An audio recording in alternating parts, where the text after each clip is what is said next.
আসসালামু আলাইকুম। কিভাবে ঘরে বসে নিজের জমির পর্চা তুলবেন তার একটি ভিডিও আজ শেয়ার করব। তার আগে বন্ধুরা, আপনাদের কাছে অনুরোধ, নতুন নতুন ভিডিও পেতে আমার ইউটিউব চ্যানেলটি লাইক শেয়ার করে অন্যদেরকেও এ সেবা পেতে সহায়তা করুন। কথা না বাড়িয়ে চলুন কিভাবে জমির পর্চা বের করতে হয় তা দেখাই। আমরা চলে যাব ক্রোম ব্রাউজারে। তারপর আমাদের সামনে এরকম ইন্টারফেস আসবে। এরকম land government land dot gov dot BD দিয়ে আপনাকে একটা কম্পিউটারে ইন্টার টিপতে হবে। ইন্টার টিপার পরে আপনারা দেখবেন এইরকম একটা আপনার সামনে পেজ আসবে। তো ওই পেজে আপনার অনেক কিছুই আছে। আপনারা দেখতেই পাচ্ছেন যে এটা ভূমি মন্ত্রণালয়ের পেজ, সরকার দ্বারা পরিচালিত। এখানে অনেক কিছু আছে, যেমন আছে ভূমি উন্নয়ন কর নিবন্ধন আছে, নাগরিক কর্নার আছে, অফিস কর্নার আছে, উত্তরাধিকার ক্যালকুলেটর আছে। আপনার এখানে দেখবেন একটা হটলাইন নাম্বারও আছে। আপনার যদি কোনো কিছু জিজ্ঞাসা থাকে আপনি এখানে জিজ্ঞেস করতে পারেন। তো আমি আজকে একটা আরএস দাগ বের করে আমি আপনাকে দেখাবো কিভাবে দাগ বের করতে হয়। এখানে দেখেন বাদের ব্যবস্থাপনা, মিস মামলা, উত্তরাধিকার সনদের আবেদন, অনলাইন রিভিউ মামলা, অভিযোগ প্রতিকার ব্যবস্থাপনা, অনলাইন শুনানি, এগুলো আছে। আমার মূলত যেটা দরকার সেটা এখানে নেই। তাহলে কি করব, আমরা এই জায়গাটা একটা ক্লিক করলে আমাদের দেখবো এখানে আছে কিনা। যদি না থাকে তাহলে আবার আমি এদিকে ক্লিক করে ব্যাকের দিকে আসবো। আসার পর দেখেন এই যে আরএস খতিয়ান এখানে রয়েছে।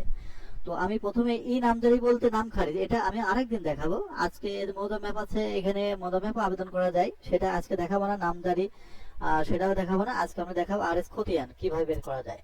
তো আরএস খতিয়ানে ক্লিক করার পরে এই যে দেখছেন কাজ চলছে। আমি যতটুকু পারি আপনাদেরকে বুঝিয়ে বোঝানোর চেষ্টা করব। তো প্রথমত আমি খতিয়ানে ক্লিক করব। খতিয়ানে ক্লিক করার পর আপনি দেখছেন যে এখানে অনলাইন খতিয়ান আবেদন। আর এখানে আমাকে যেহেতু বিভাগ, আমি কোন বিভাগের সেই বিভাগ আগে আমাকে চিহ্নিত করতে হবে। চিহ্নিত করার সময় আমি অবশ্যই খুলনা বিভাগের, তাই খুলনা বিভাগ ক্লিক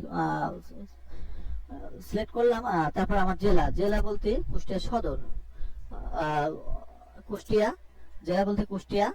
আর এখানে দেখেন সিএস আছে, বি আরএস আছে, আরএস আছে, এস আছে, পেটি দিয়ারা সবই আছে। আমার দরকার আরএস দাগ। তো আমি এখানে উপজেলা নির্ধারণ করব কোন সদর উপজেলার আর কি। সেই আমার যেহেতু কুষ্টিয়া সদর, আমি কুষ্টিয়া সদরে ক্লিক করলাম। এখানে আমাকে মৌজা সিলেক্ট করতে হবে। মৌজা আমার দরকার আপাতত 84। তো 84 ক্লিক করার পর এই দেখেন এই 22টা কিন্তু 84 একটা জেএল নাম্বার। হ্যাঁ, তো এখানে খতিয়ান আছে, খতিয়ানে ক্লিকটা তুলে দেবো যেহেতু আমার দাগে দরকার। তো আমি খতিয়ান ক্লিক তুলে দিয়ে আমি এখানে দাগ দিলাম। এই দাগে ক্লিক দিলে অটো এখান থেকে ক্লিকটা উঠে যায়। আমি এখানে দাগটা বসাবো আমার যেটা দরকার, যেহেতু 34 32 এটা হচ্ছে আমার দাগ। এই দাগ নাম্বারটা আমার দরকার। তো এখানে আপনার আরেকটা কাজ করতে মালিকানার নাম দিয়ে করতে পারেন। তো মালিকানার নাম দিয়ে যদি দাগ থেকে থাকে, আপনার নির্দিষ্ট দেওয়া থাকে, তাহলে অবশ্যই দাগ নাম্বারটা বসানোই ভালো হবে। তো আমার এখানে একটা ক্যাপচার নাম্বার আছে, অবশ্যই মনে রাখবেন যে ক্যাপচার নাম্বারটা কখনো ভুল দেবেন না। ক্যাপচার নাম্বার দেওয়ার শেষে আমার যেহেতু এগুলো সব হয়ে গেছে, কখনো ইনকমপ্লিট রাখা যাবে না। ইনকমপ্লিট হলে আপনি তথ্য পাবেন না। তারপরে অনুসন্ধানে ক্লিক করব। অনুসন্ধানে ক্লিক করার পর দেখেন আপনার আমি যে 3432 চেয়েছি সেই 3432 এসেছে। মালিকের নাম চলে এসেছে, দেখেন নুরিন নাহার বেগম, তার স্বামী মীর আবুল কাসেম। জং বলতে স্বামী বোঝায়, আর সাং বলতে নিজের এলাকা। যাই হোক, আমি এখানে কোনো কিছু বিলম্ব না করে আমি আবেদন এখানে ক্লিক করলাম। ক্লিক করার পর আমাকে কয়েকটা জিনিস ফলো করতে হবে। এই দেখেন এগুলো সব ঠিক আছে কিনা। 84 জেল নাম্বার 22 যেটা বলেছিলাম আমি প্রথমে আপনাকে, খতিয়ান নাম্বার 1213। তাহলে আমি প্রথমেই আমি এখানে আরেকটা জিনিস যেটা গুরুত্বপূর্ণ, সেটা হচ্ছে নকল খতিয়ান টাইপ। আমি যদি অনলাইনে কপি নিই তাহলে এই অনলাইনে ক্লিক দিতে হবে। আর অনলাইনে যদি কপি না নিই, আমি যদি সার্টিফাইড কপি নিই, তাহলে আপনাকে এই সার্টিফাইড কপিতে ক্লিক করব। ক্লিক করার পর আপনাকে কয়েকটা জিনিস দেখাবে।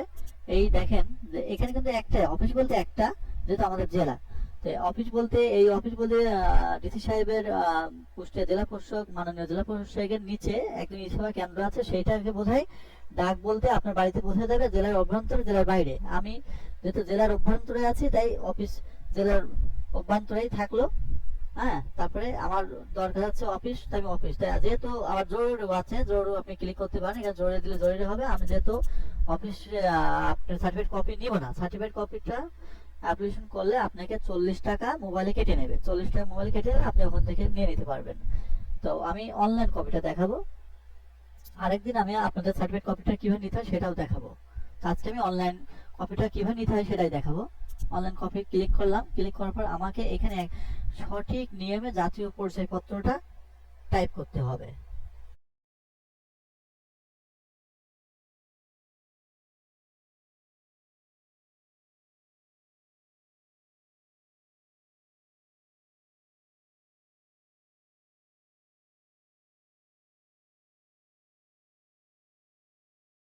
আপনি মাস দিলেন, তারপরে ডে বলতে যেদিন জন্মগ্রহণ করেছেন সেই দিন, আর সাল বলতে যে বছর জন্মগ্রহণ করেছেন সেই সাল। তো আমি এখানে 2000 সাল দিয়ে দেব।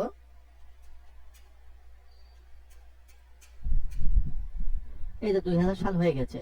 তো আপনাকে একটা কাজ করতে হবে, এখানে একটা মোবাইল নাম্বার দিতে হবে, যে মোবাইল নাম্বারটা আপনার। তো আমি আমার মোবাইল নাম্বারটাকে দিয়ে আমি আপনাদের দেখাবো।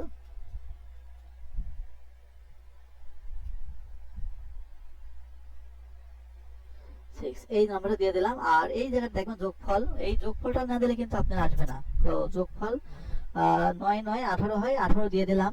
18 দেওয়ার পরে আপনাকে এই জায়গাটা ক্লিক করতে হবে। হ্যাঁ, এখানে একটা ব্যাপার আছে যে আপনি ক্লিক করলেই যে হবে তা কিন্তু না, আপনাকে এই ভোটার আইডি নাম্বারটা যে সঠিক আছে কিনা সেটারও যাচাই করতে হবে। তো আমি আপনাকে এই জায়গায় গিয়ে দেখে এটা ক্লিক করে দেখাতে চাই যে আসলে কেন হচ্ছে না। তো ক্লিক করলাম, দেখেন কি বলে, এই দেখেন যাচাই করি নাই বিধায় এইগুলো লাল হয়ে আসছে এবং এটা নেবে না আর কি। আমাকে আগে প্রথম যাচাই করতে হবে, তাহলে আমি এখানে ক্লিক না করে আগে আমাকে যাচাই করা উচিত ছিল, তাই যাচাই ক্লিকটা আমি আপনাদের দেখানোর স্বার্থে একটু পরেই করলাম। এই তো যাচাই করুন বিষয়টা ক্লিক করলাম, ক্লিক করার পর আমাকে একটা কনফার্মেশন লেটার দেবে, সেটা দেখলে বুঝবেন একটু লেট হচ্ছে, যেহেতু আমি এখানে ক্লিক করছি বলেই এটা লেট হচ্ছে। একটু অপেক্ষা করি। ফার্স্টে যদি আমি নিচে ক্লিক না করে যদি যাচাই করুন ফর্মে ক্লিক করতাম, তাহলে এই বিলম্বটা আমাকে পোহাতে হতো না। যাচাই করুন ওই সাথে ক্লিক করার পর দেখেন সঠিক হয়েছে, এই ব্যবহারকারীর তথ্য পাওয়া গেছে। তাহলে আমি ওকে করব, এখানে ওকে টিপার পরে আমার কাজটার পরবর্তী স্টেপ হচ্ছে পরবর্তী ধাপ পেমেন্ট। পরবর্তী ধাপ পেমেন্টে গিয়ে আমি একটা ক্লিক করার পর আপনারা একটু ফলো করে দেখেন যে এই জায়গাটা একটা চাকা ঘুরছে, আমার নেটটি একটু হয়তো বা স্লো কাজ করার কারণে এই সমস্যাটা হচ্ছে। তো খতিয়ান কপির জন্য আবেদন, এখানে কিন্তু খতিয়ান অলরেডি আমার খতিয়ান কপি মানে চলে এসেছে। এই যে দেখেন আমি যেটা চাচ্ছিলাম সেটা চলে আসছে। এই যে সেই নুরুন নাহার, আমি একটু বড় করে দেখাই। এই যে সেই নুরুন নাহার রয়েছে, নুরুন নাহার বেগম, আমি যেটা চাচ্ছিলাম সেটা চলে আসছে। তো এখানে আপনার একটা আসছে, তারা তো খুব একটা নেই। দেখেন জমির ইয়ে আসছে, প্রকৃতিও আসছে, বাচ্চার। তারপরে সর্বশেষ যে কাজটা হবে সেটা আপনি এখানে যদি মনে করেন যে আপনি সেভ করে রাখবেন, সেভ করতে পারেন পিডিএফ আকারে। আর যদি মনে করেন না সেভ করবো না, আপনি প্রিন্ট করবেন, তাহলে প্রিন্ট অপশনে এই দেখেন প্রিন্ট অপশন আছে, এই প্রিন্ট অপশনে ক্লিক করলে এখানে একটা ক্লিক করে প্রিন্ট হয়ে যাবে। তো আমার এই ভিডিওটা যদি আপনাদের ভালো লাগে থাকে, এটাই আমার সার্থকতা। আল্লাহ হাফেজ।